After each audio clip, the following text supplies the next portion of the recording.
கடகராசி அன்பர்களுக்கும் நேயர்களுக்கும் ஆனந்த வணக்கங்கள். கடகராசினுடையது பார்த்தீங்கன்னா மிகப்பெரிய அரசியல் ஆளுமை உடையவர்களும் அரசு அதிகாரிகளும் பார்த்தோம்னா இந்த கடகலக்கணம் கடகராசியாக இருக்கும். காரணம் என்னென்னா பார்த்தீங்கன்னா குரு உச்சமாகக்கூடிய ராசியும் கடகம் தானே. இந்த கடகராசிக்காரர்களுக்கு பார்த்தீங்கன்னா கவனமுடன் செயல்படக்கூடிய மாதம்தான் இந்த அக்டோபர் மாதம். ராசிக்கு 12ஆம் இடத்துல வரக்கூடிய குரு உங்களோட ராசிக்கு 3ஆம் இடத்துல சூரியன் இருக்கின்றார். இந்த அரசு பிரமுகர்கள் அரசியல் சார்ந்தவர்களெல்லாம் கொஞ்சம் வாக்கு நிதானம் வேணுங்க. கொடுக்குற வாக்கு யாரை பற்றியும் புறம் பேசாமல் யாரை பற்றி குறை சொல்லாமல் உங்களுடைய கடமையை நீங்கள் செய்யுங்க. வாக்கு நிதானம் கொடுக்கும்போது மிக கவனமுடன் செயல்படணும். இந்த ராசிக்காரர்களுக்கு பார்த்திங்கன்னா இந்த மாதம் பார்த்திங்கன்னா அக்டோபர் மாதத்தில் கல்வியில் நல்ல ஒரு முன்னேற்றமான சூழ்நிலை தந்துவிடும். உத்தியோகத்தில் நல்ல ஒரு முன்னேற்றமாக தான் இருக்கும். அதே நேரத்தில் பார்த்திங்கன்னா கடன் வாங்கும்பொழுது 1க்கு 1000 முறை நம்மளால் அடைக்க முடியும்னா வாங்குங்க, இல்லைன்னா விட்டுட்டு வேலையை பாருங்கள். கடன் அதே போல் சுப விரயங்கள் வீடு, அதை கடன் வாங்கி வீடு கட்டுறது ஒரு சுபந்தான், அடைக்க முடியுமான்னு பார்த்துக்கணும். ஒரு வீடு கட்டுறோம் அப்படின்னா நம்மளால் முழுமையாக அடைக்க முடியும்னா செய்யலாம். இவங்களை பொறுத்த வரைக்கும் இந்த கடகராசிக்காரர்களுக்கு அற்புதமான ஒரு ஆண்டாக தான் இருக்கும். அரசியல் பிரமுகர்களுக்கெல்லாம் புதிய பதவி பணி உயர்வு தந்துடும், அல்லது பார்த்திங்கன்னா நல்ல ஒரு முன்னேற்றமான சூழ்நிலை தருவதற்கு மிக வாய்ப்புகள் உண்டு.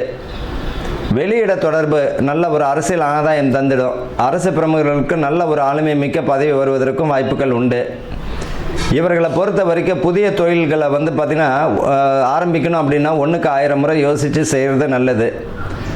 வீடு கட்டணும்னு முடிவு பண்ணிங்கன்னா ஒன்று முடிச்சுட்டு உள்ளே போகிற வழியாக பார்க்கணும். பாதியில் நின்றுச்சு அப்படின்னா கட்டுறதை முடிக்கிறதுக்கு சிரமப்படுவீங்க. திருமணங்கள் தடை தாமதமானதுன்னு நிறைய பேர் பார்த்திங்கன்னா வரன் வந்துடும். வரக்கூடிய வரனை முடிச்சிடுங்க. இந்த ராசிக்காரரை பொறுத்தவரை எதிர்பார்ப்புன்னு ஒன்று இருந்ததுன்னா ஏமாற்றம் அடைஞ்சிருவாங்க. பொதுவாக இந்த கடகராசிக்காரர்களுக்கு என்ன அப்படின்னா எதிர்பார்ப்பு, இவர் நமக்கு செய்வார் அப்படின்ற எதிர்பார்ப்பை வச்சிங்கனாலும் ஏமாற்றம் தான். இவங்களை நம்பி இவங்களை செயல்படக்கூடிய அனைத்து விசேஷங்களும் வெற்றியை தந்துடும். திருமணத்திலையும் சரி, பெண் வீட்டார்கிட்ட இருந்தும் சரி, அதை செய்யணும் இதை செய்யணும் எதிர்பார்க்கும் போது அங்கே ஃபெயில் ஆகிடும், ஒன்றும் பதில் வராது. இந்த அக்டோபர் மாதத்தில் பார்த்திங்கன்னா தடை தாமதம் அடைந்தவர்களுக்கு முகூர்த்தம் குறிக்கக்கூடிய அளவிற்கு சுபகாரியங்கள் விசேஷத்தை தந்துடும். ஆப்ரேஷன் செய்கிறவங்க பார்த்திங்கன்னா சில உடல் உபாதைகளில் பார்த்திங்கன்னா ஆப்ரேஷன் செய்கிறவங்க நல்ல ஒரு பலனை தந்து சக்ஸஸ் ஆகிடுவாங்க. ஆயுள் ஆரோக்கியம் கூட்டி அதிகமாகும். ஆயுள் ஆரோக்கியமும் நல்ல ஒரு நிலையில் தந்துடும். ஆனால் ஆரோக்கியத்தில் குறைபாடை காட்டும்.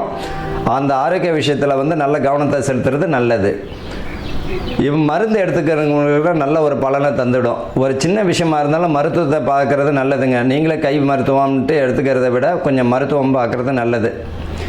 இவர்களை பொறுத்த வரைக்கும் கல்வியில் பார்த்திங்கன்னா கவனச்சிதறல்கள் ஏற்படக்கூடும். கல்வியில் பார்த்திங்கன்னா நல்ல ஒரு கவனமுடன் செயல்பட்டாங்கன்னா இவங்க நல்ல ஒரு மதிப்பெண் எடுப்பதற்கு நல்லது. அரசு வேலையில் ட்ரை பண்ணுறவங்களுக்கு இந்த புதிய முயற்சிகள்லாம் கை கொடுத்துரும். தொழில் வியாபாரம் செய்கிறவங்களுக்கு கூட்டு ஸ்தானம், கூட்டு கர்மான்றோம் இல்லையா, கூட்டணி, அதில் கொஞ்சம் கவனமாக செயல்படணும். அதே போல் கூட்டு நண்பர்களுக்குள்ள தொழிலில் சொல்கிறேன், வாக்கு நிதானமும் ரொம்ப தேவை. சில யதார்த்தமாக நீங்கள் செய்யக்கூடிய விஷயங்கள் பலனை தராமல் சில அது சண்டை சச்சரவில் முடியலாம். அதனால் வாக்கு நிதானம் வேணும். இவர்களை பொறுத்த வரைக்கும் கவனமுடன் கூடிய அற்புத மாதமாக இருக்கும் இந்த அக்டோபர் மாதம். பரிகாரம் என்ன அப்படின்னு பார்த்தீங்கன்னா, உங்களுக்கு பக்கத்தில் உள்ள சிவன் ஆலயங்கள், சிவன் ஸ்தலத்தில் போயிட்டு ஆலயங்களில் போயிட்டு உங்களால் முடிஞ்ச சுத்தமான நல்லெண்ணெய் தீபம் 6 லிட்டர் 1 லிட்டர் உங்களால் என்ன முடியுதோ அதை தானம் பண்ணும்பொழுது ரொம்ப நல்ல ஒரு வளர்ச்சியை தந்துவிடும். தடைகளை விலக்கி கொடுத்துடுவார்.